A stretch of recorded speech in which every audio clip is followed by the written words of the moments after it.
काम बिगाड़ा। तीन बहुओं के रवैये से सासू माँ बहुत परेशान थी। दरअसल बात ये थी कि तीनों बहुओं में किसी बात को लेकर अनबन हो गई थी। तब से ही तीनों एक दूसरे से मुंह फुलाए रहती थी।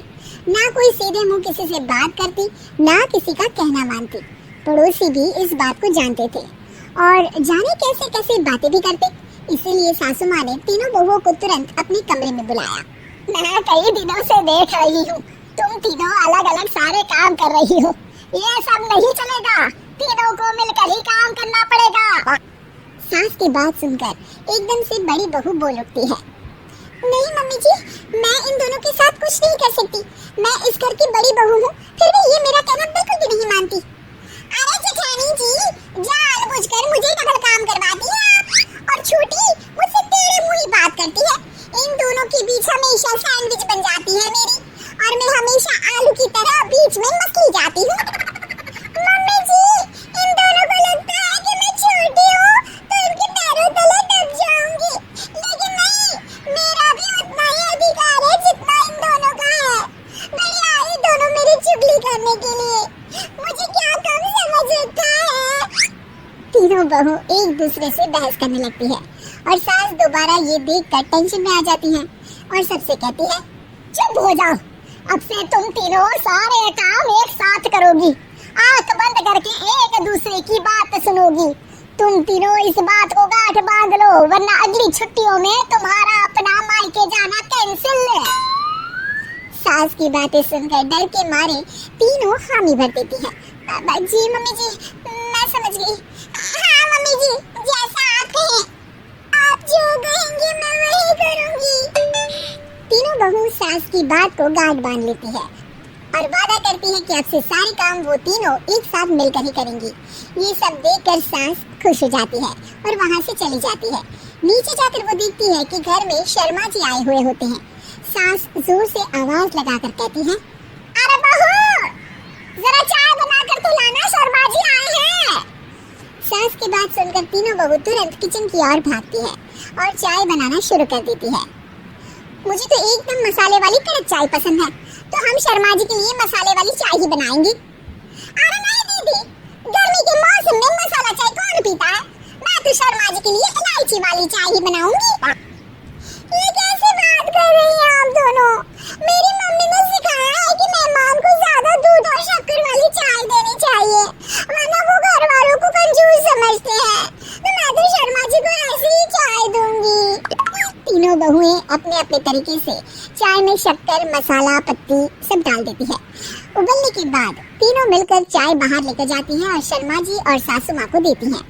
चाय पीने के बाद शर्मा जी सासू माँ को देखकर शर्मा जाते हैं और शर्मिंदा महसूस करते हैं कि आखिर उन्होंने चाय पीने के लिए हामी क्यों भरी। सासू माँ भी चाय पीना शुरू करती हैं और कहती है, अरे बहू, ये कैसी चाय बनाई है? चाय है या मीठे दूध की बासुंदी? हाँ, चाय अच्छी नहीं लगी क्या? कोई बात नहीं, हम पराठा बना कर लाते हैं। चलो चलो अंदर। हाँ चलो। हाँ आती हूँ मैं भी।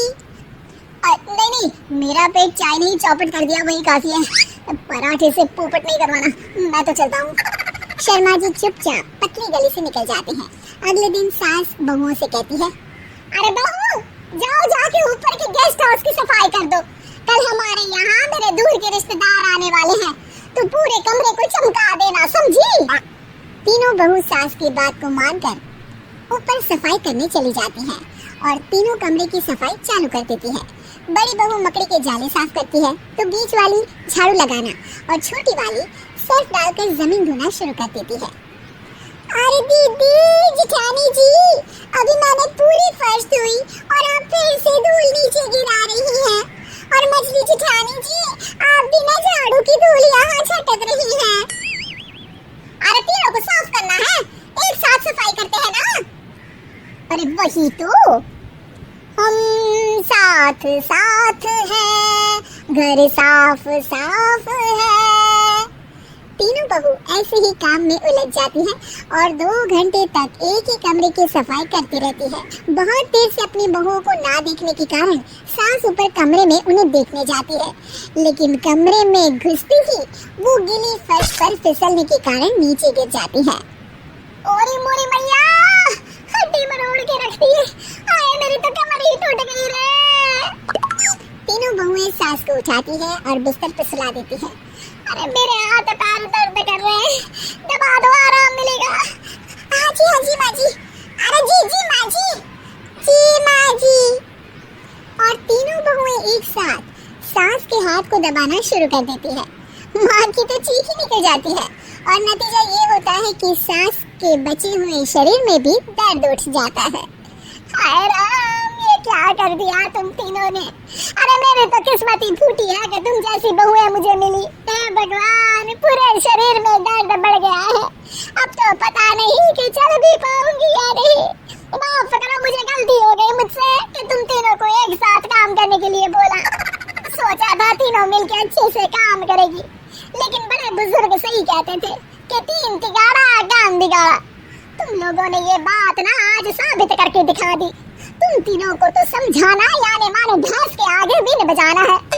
तुम्हें अकेले अकेले काम करना है ना, तो अब से तुम अकेले ही अपना अपना काम करो। तीनों बहुएं वहाँ से जाने लगती हैं। अरे कहाँ जा रही हो? आप ही ने तो कहा कि अपना अपना काम करो, तो मुझे मुल्तानी मिट्टी लगानी है। अरे मुझे भी तो नेल पॉलिश लगानी है। मुझे ना मेहंदी लगानी है। सास अपना सर पीट लेती है और कहती है,